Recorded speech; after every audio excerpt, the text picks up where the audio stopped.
Hello and greetings from Irvine, California. It is a pleasure to be speaking with you today. My name is Mark Deppe and I have the pleasure of serving as the director for the UC Irvine esports program, and I also have the honor of serving as the commissioner for the North America Scholastic Esports Federation.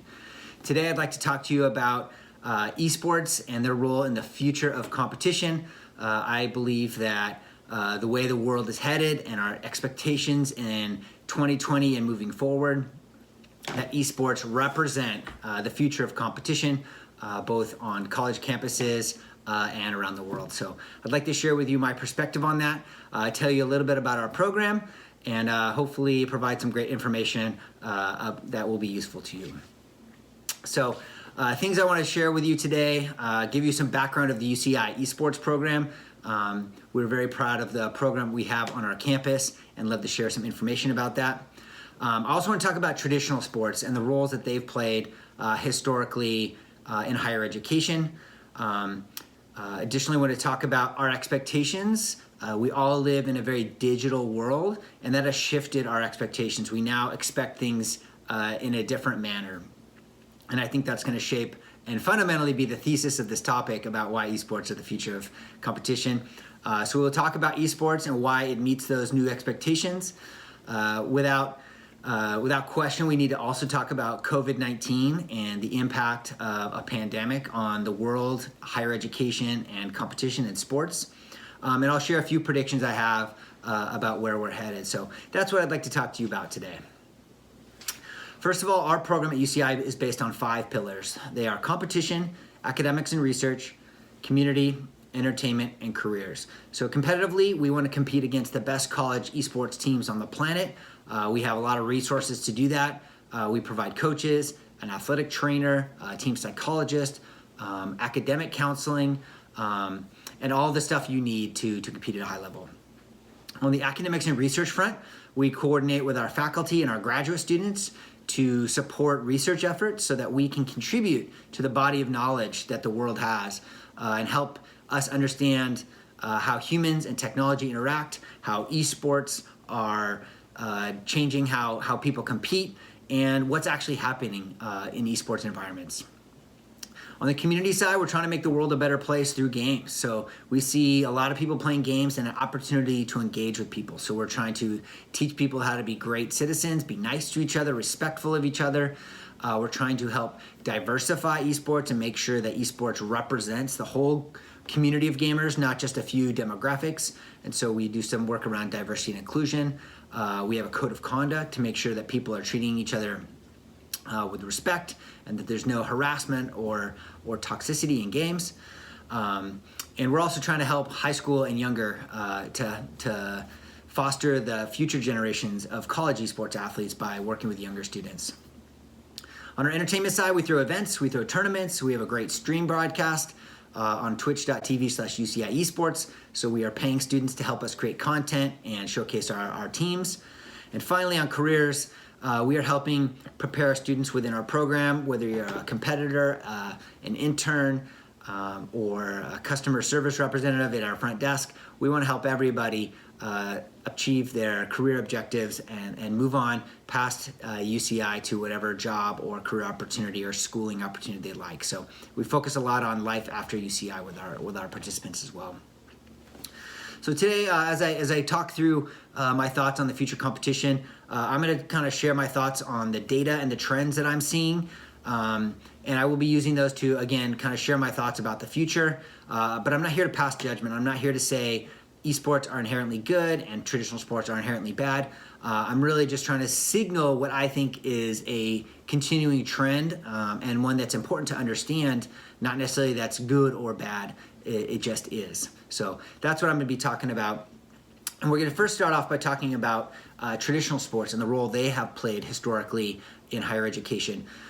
We know from a wide body of research that there's really great outcomes that come from participants in traditional sports.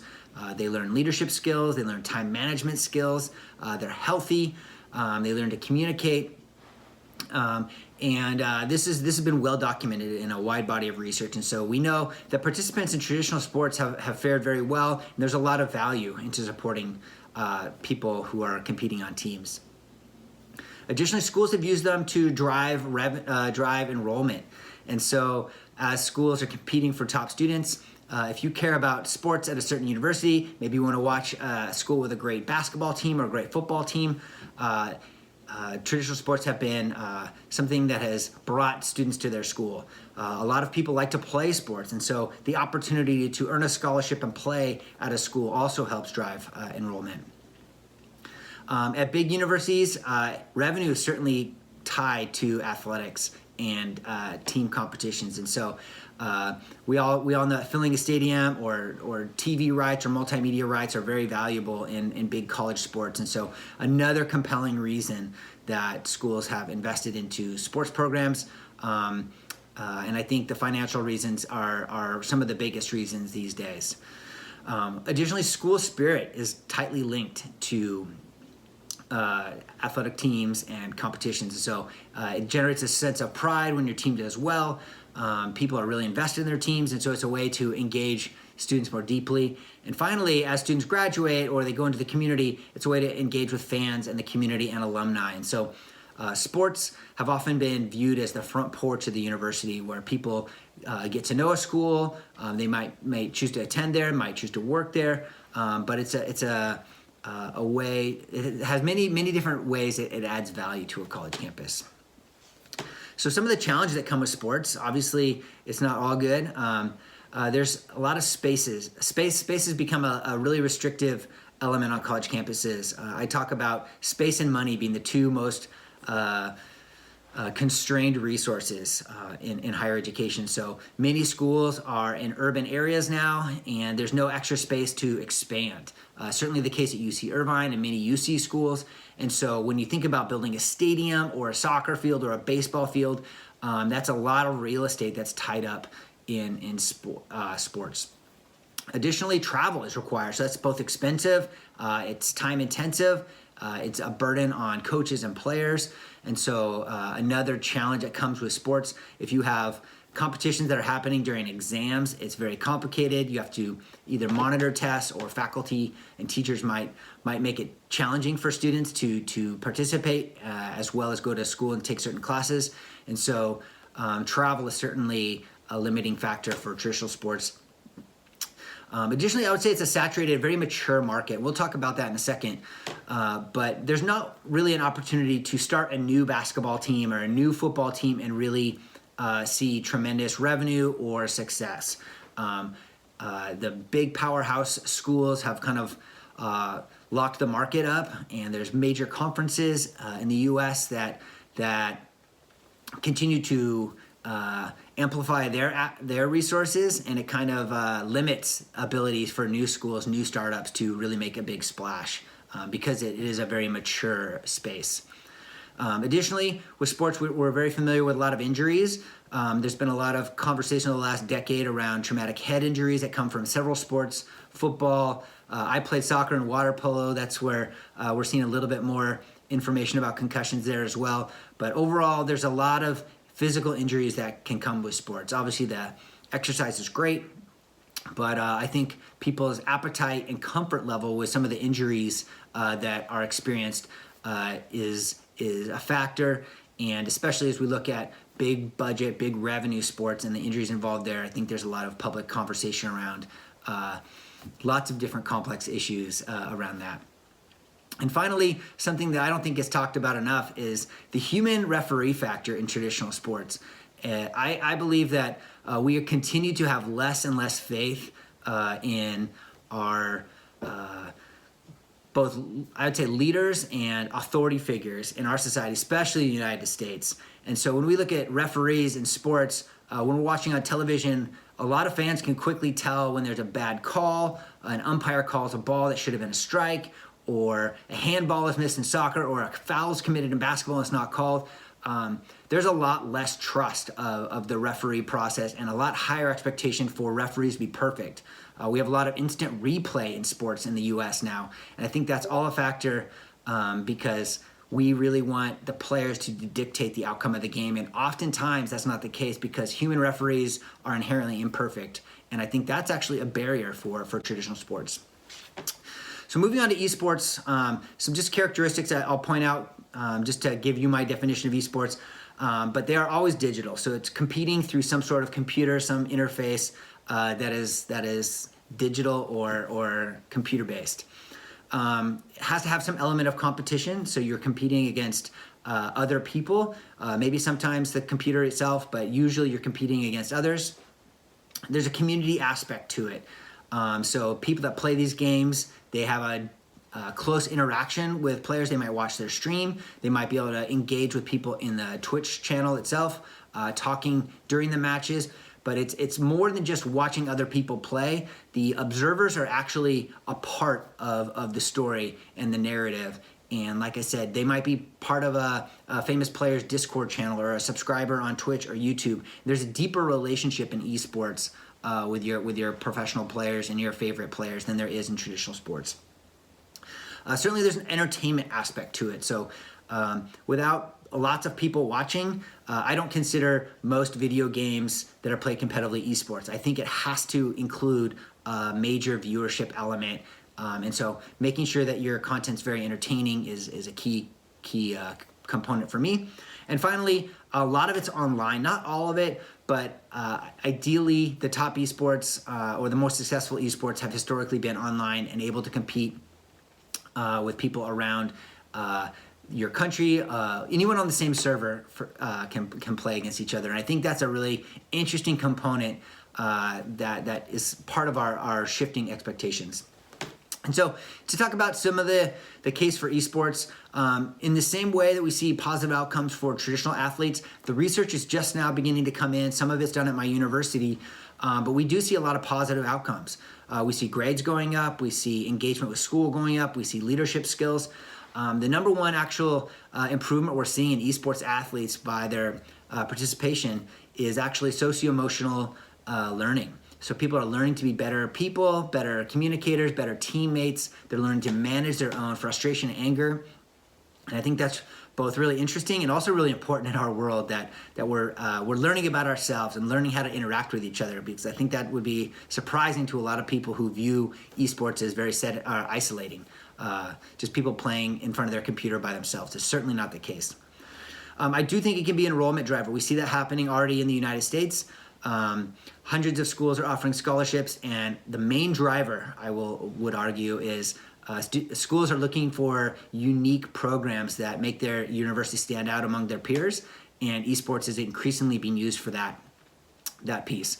Additionally, revenue, I think schools are looking to use esports to drive future revenue. The revenue is not there yet. Nobody's getting rich off esports on a college campus yet. UCI would love to be raking in the money from esports, but we are not at this moment. But we all see an opportunity for the future for esports to contribute to the bottom line of the university. And finally, similarly to athletics, we do see a lot of school spirit coming from our success with our program. We see fans both in the community and alumni that are excited about our program and want to follow us.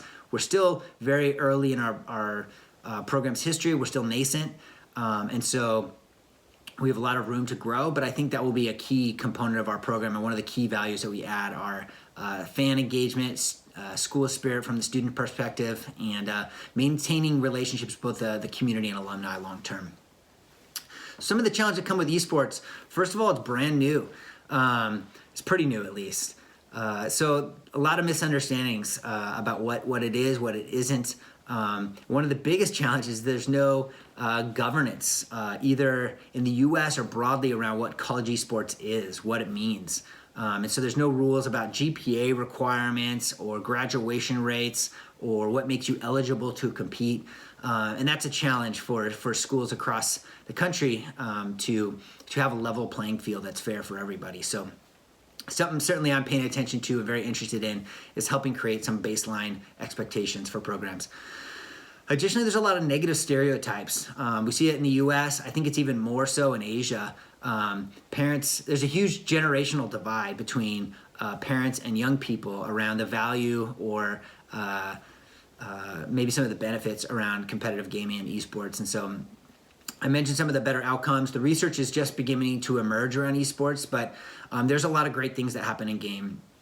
You do make friends. It's a very social experience. You are learning about yourself. You're competing You're learning to lose and then improve and then get better. There's some tenacity. You're learning communication and teamwork. So there's a lot of great benefits that come out of esports, but we still have a lot of negative stereotypes to overcome, whether it's being that video games are a waste of time, or violent video games make you violent. Some of those stereotypes, or most of those two stereotypes, are not true, but there are some very fair critiques. One of them being the fact that there's very little diversity at the top level of esports. Not enough women have made it to the professional stages or the college level, and so we need to really look at that and figure out what barriers exist and how do we eliminate those barriers so more people can participate. So with our program, we're very interested in pushing that needle and making sure that women and underrepresented minorities have an equal opportunity to access esports and compete. And so that's a huge issue that we're trying to solve right now. And finally, I'd say one of the critiques that's pretty fair about esports is it's very sedentary. So we're sitting in one place in front of a computer for many hours playing video games. And so there are some physical tolls that come from that. And so we want to make sure people are getting up and moving and getting their body some exercise. But there's some repetitive movement injuries, whether it's in your hand and wrist or shoulders or core muscles. And so we need to solve for that. We need to improve movement and make sure that health and wellness are built into our esports program. So those are some of the challenges I see in esports right now. So moving on to our expectations in the digital world, here's a few things that I see, and I'm comparing these. This list I've come up with is based on some of the biggest companies in the US and in the world that I see being very successful. And they're very successful because I think they meet our new expectations. They have helped set these new expectations. So if you look at companies like Facebook or Amazon, Google, or Netflix, all of those countries can check each of these boxes. So first of all, they're always available. I cannot imagine, I will say, being excited to shop on Amazon if they were only open from 9 to 5 during the workday. I cannot imagine using Facebook if I couldn't go home or in the middle of the night check my status or look at pictures. We expect that the internet and our most trusted tools and entertainment platforms are available 24/7. And so that's one thing I think that we need to think about when we think about where the future of competition is going. Secondly, esports and something I think that we expect is to compete based on ability. And so when you look at traditional sports, when I was growing up playing soccer, I would play against boys in my age, in my region. And so when I was a 12-year-old boy, I'd play against other 12-year-old boys in my city. I didn't compete against girls. I didn't compete against people older or younger. It was very restricted in that way because that was the most fair way to balance soccer teams for young boys in my area. Esports is very different. When you go online, you compete against whoever it is based on your ability, based on the wins and losses you've had when you've been competing. So the games keep track of those things, and I think that's a very powerful and compelling reason that people like esports. It's because they know when they go into a game, it'll be a fair match. It will be a well-balanced match, and I think that's something we really need to think about. If you're an elite basketball player, you probably grew up winning all your basketball games. If you're an elite esports player, you grow up winning just over 50% of your games. That's very, very different experience. So you're always improving because you always have great competition.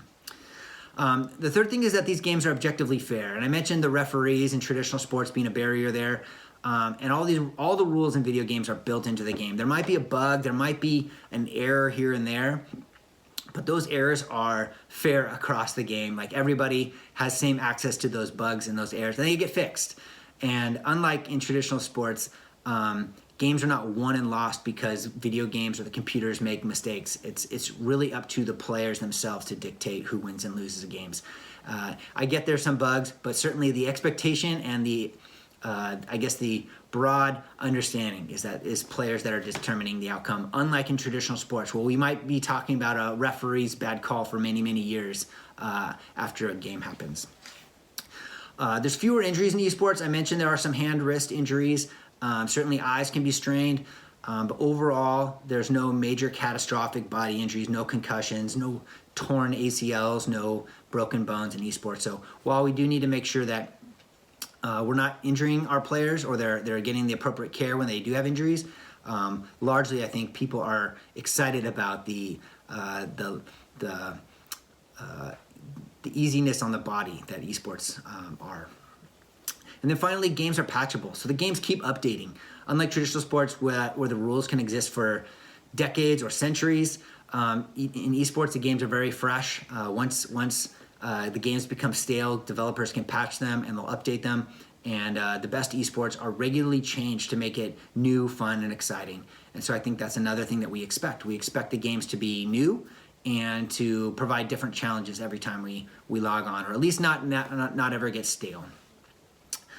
So I want to talk a little bit about COVID-19, since that's, at least in the United States, a major, excuse me, a major centerpiece of society today. Everything's changed in the U.S. So government certainly feels very different. They are trying to figure out how to solve this. Government is playing a huge role in dictating the rules, and this is in our world right now. Can we go to a restaurant? Who's allowed to go to work? What face mask or protective gear do we need to wear? And so COVID-19 has definitely played a major role in the government's role in our world. Schools have changed. Every school pretty much has shut down, at least for some part of time. Many schools are now back in session. Many universities, like UCI, are fully remote right now. So students are taking classes online.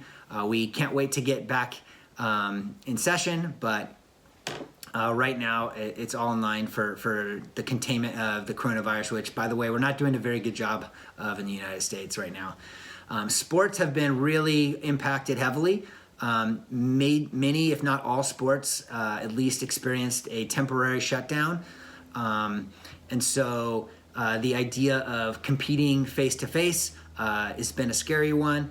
I think we're pretty much back to competing these days, but still we have few or no fans in buildings and watching the matches have played. And so sports have been dramatically impacted because it's just not safe to have a lot of people traveling around the country with really close contact because we have not contained the virus yet. And so it's tough to justify all of those things. And so we're trying to figure out how to compete in a safe way. Live events have been all but shut down. There's no major concerts, no major events in the US. And so again, that certainly has some application to both esports and sports. And then maybe one of the biggest ones, especially in higher education, is just the financial impact that coronavirus is having. And so we expect budget cuts across the whole sector of higher education.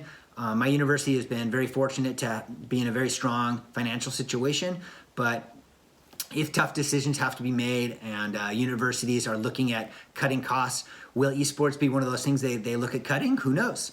Right now, I haven't seen any esports programs cut, but you never know what schools are going to prioritize when they do have to make tough financial decisions. Another thing I want to talk about is just shifting demographics briefly.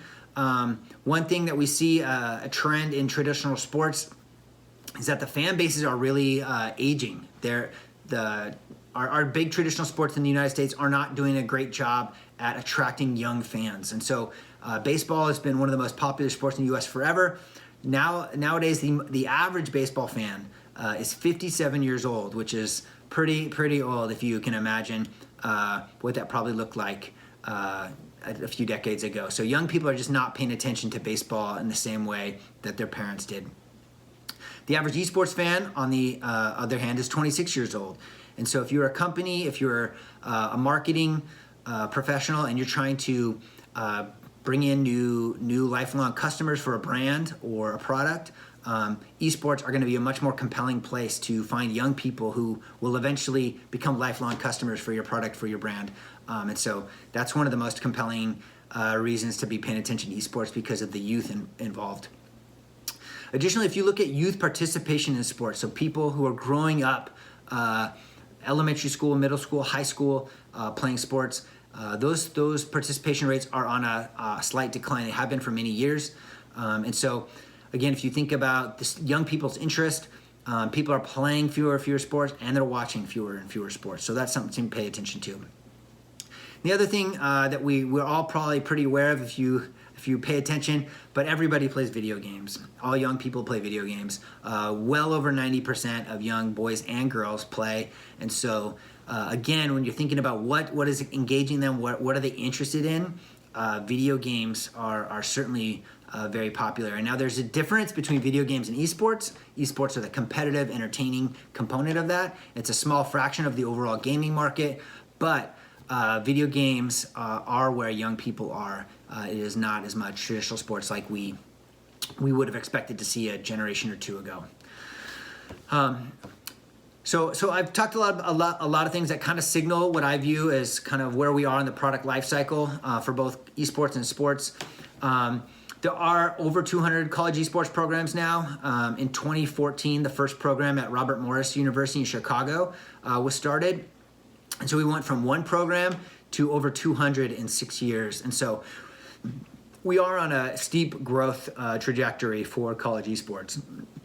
And if you look at the opposite, where traditional sports coming, very few new sports programs are being started. And in fact, they're already dwindling, especially with COVID. We're seeing dozens of schools cut back on athletic programs or teams.